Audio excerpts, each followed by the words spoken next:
In response to the recent exploratory note published by the Center for Military History and Perspective Studies, let's explore how selective framing and narrative amplification distort analytical objectivity in the interpretation of the recent India-Pakistan war.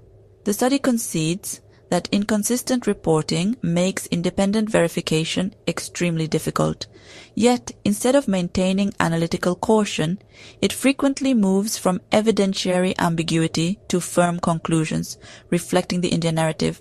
First, the opening claims such as radical Islamist insurgent movements have been using Pakistan as a rear base, and terms such as jihadism as an instrument of foreign policy reflect a clearly biased assessment. By overlooking Pakistan's globally recognized counter-terrorism efforts and established Indian practice of pinning blame on Pakistan for any subversive activity in India, the report undermines methodological neutrality from the start.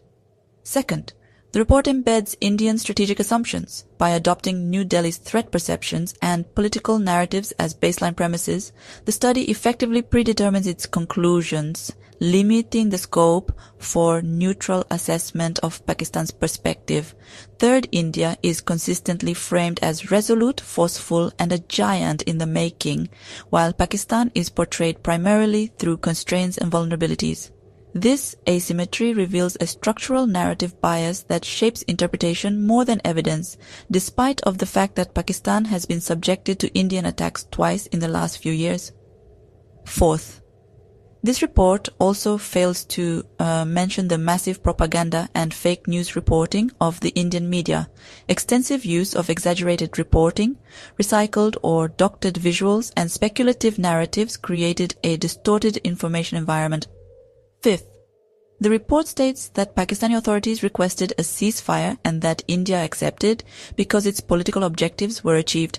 In contrast, it was the Indian side that requested the ceasefire via Washington, following Pakistan's befitting response to Indian aggression. This aspect is constantly narrated by President Donald Trump as the most dangerous war stopped with US involvement.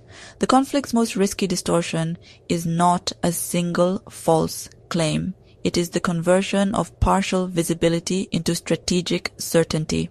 The report adopts a predominantly one-sided Indian strategic narrative, downplaying the original course of events and Pakistan's globally acclaimed operational victory. Consequently, the contents of the report reflect that sound military analysis must preserve uncertainty where evidence is incomplete. When ambiguity is converted into verdict and biases are documented, analysis collapses into narrative engineering. Thank you for watching.